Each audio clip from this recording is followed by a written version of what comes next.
जय श्री कृष्णा। हर हर महादेव। कार्तिक महात्म की जय हो। भगवान श्री विष्णु की जय हो। लक्ष्मी माता की सदैव जय हो। आपके घर परिवार पर लक्ष्मी नारायण भगवान की सदैव कृपा दृष्टि बनी रहे। आपके घर के रोग कष्ट बीमारी सब दूर हो। तो कार्तिक महात्म का आज हम 31 अध्याय करेंगे। पूर्व काल की बात है। अवंतीपुरी में धनवेश्वर नामक एक ब्राह्मण रहता था। वह ब्राह्मणोचित कर्म से भ्रष्ट, पाप परायण और खोटी बुद्धि वाला था। रस, कंबल और चमड़ा आदि बेचकर तथा झूठ बोलकर वह जीविका चलाता था। उसका मन चोरी, वैश्यगमन, मदिरापान और जुए आदि में सदा आसक्त रहता था। एक बार वह खरीद बिक्री के काम से देश देशांतर में भ्रमण करता हुआ महिषामतीपुरी में जा पहुंचा, जिसकी चहारदीवारी से सटकर बहने वाली पापनाशनी नर्मदा सदा सुशोभित होती रहती है। वहां कार्तिक का व्रत करने वाले बहुत से मनुष्य अनेक गांवों से स्नान करने के लिए आते थे। धनेश्वर ने उन सबको देखा। कितने ही ब्राह्मण स्नान करके यज्ञ तथा देव पूजन में लगे थे। कुछ लोग पुराणों का पाठ करते और कुछ लोग सुनते थे। कितने ही भक्त नाच, गान, दान और वाद्य के द्वारा भगवान विष्णु की स्तुति में संलग्न थे। धनेश्वर प्रतिदिन घूम घूम कर वैष्णवों के दर्शन, स्पर्श तथा उनसे वार्तालाप करता था।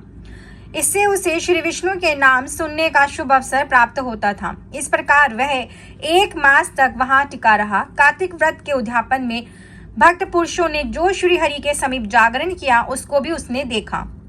उसके बाद पूर्णिमा को व्रत करने वाले मनुष्यों ने जो ब्राह्मणों और गौ को पूजन आदि किया तथा दक्षिणा और भोजन आदि दिए, उन सब का भी उसने अवलोकन किया। तत्पश्चात सूर्यास्त के समय श्री शंकर जी की प्रसन्नता के लिए जो दीपोत्सव की विधि की गई, उस पर भी धनेश्वर की दृष्टि पड़ी। धनेश्वर नर्मदा के तट पर नृत्य आदि देखता हुआ घूम रहा था। इतने में ही एक काले सांप ने उसे काट लिया। वह व्याकुल होकर पृथ्वी पर गिर पड़ा। उसे गिरा देखकर बहुत से मनुष्यों ने दयावश उसको चारों ओर से घेर लिया और तुलसी मिश्रित जल के द्वारा उसके मुख पर छींटे देना आरंभ किया। देह त्यागी के पश्चात धनेश्वर को यमराज के दूतों ने बांधा और क्रोधपूर्वक कोड़ों से पीटते हुए वे उसे संयमनीपुरी को ले गए। चित्रगुप्त ने धनेश्वर को देखकर उसे बहुत फटकारा और उसने बचपन से लेकर मृत्यु पर्यंत जितने दुष्कर्म किए थे, वे सब उन्होंने यमराज को बताए। चित्रगुप्त बोले, प्रभु, बचपन से लेकर मृत्यु पर्यंत इसका कोई पुण्य नहीं दिखाई देता। यह दुष्ट केवल पाप का मूर्तिमान स्वरूप दिख पड़ता है। अतः इसे कल्प भर नरक में पकाया जाए। यमराज बोले, प्रेतराज, केवल पापों पर ही दृष्टि रखने वाले दुष्ट को मृदगरों से पीटते हुए ले जाओ और तुरंत ही कुंभी पाक में डाल दो।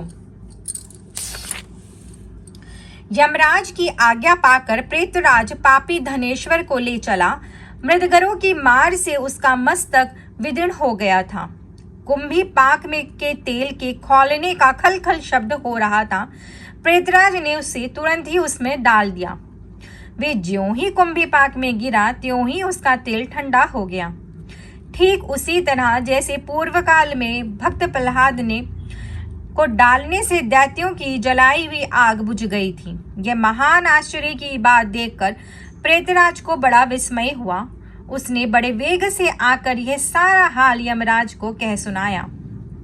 प्रेतराज की कही हुई कोताहुल पूर्ण बात सुनकर यम ने कहा, आहा, ये कैसी बात है।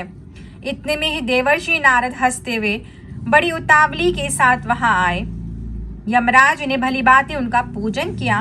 उनसे मिलकर देवर्षि नारद जी ने इस प्रकार कहा। नारद जी बोले, सूर्य नंदन, यह नरक भोगने के योग्य नहीं है।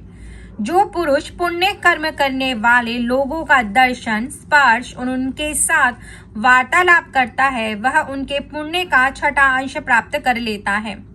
यह तो 1 मास तक श्री हरि के कार्तिक व्रत का अनुष्ठान करने वाले असंख्य मनुष्यों के संपर्क में रहा है, अतः उन सबके पुण्यांश का भागी हुआ है। उनकी सेवा करने के कारण इसे संपूर्ण व्रत का पुण्य प्राप्त हुआ है। अतः इसके कार्तिक व्रत से उत्पन्न होने वाले पुण्यों की कोई गिनती नहीं है। कार्तिक व्रत करने वाले पुरुषों के बड़े से बड़े पातकों का भी भक्त वत्सल श्री विष्णु पूर्णतः नाश कर डालते हैं। इतना ही नहीं, अंतकाल में वैष्णव पुरुषों ने तुलसी मिश्रित नर्मदा के जल से इसको नहलाया है, इसलिए इसके सारे पाप नष्ट हो गए हैं। अब धनेश्वर उत्तम गति प्राप्त करने का अधिकारी हो गया है। यह वैष्णव पुरुषों का कृपा पात्र है, अतः इसे नरक में ना पकाओ। इसको अनिच्छा से पुण्य प्राप्त हुआ है, इसलिए यह यश योनि में रहे और संपूर्ण नरकों के दर्शन मात्र से अपने पापों का भोग पूरा कर ले। भगवान श्री हरि विष्णु की सदैव जय हो। आपके घर परिवार पे भगवान की असीम कृपा दृष्टि सदैव बनी रहे। अब मुझे आज्ञा दीजिए, फिर मिलते हैं कल कार्तिक महात्म के 32 अध्याय में। जय श्री कृष्णा। हर हर महादेव।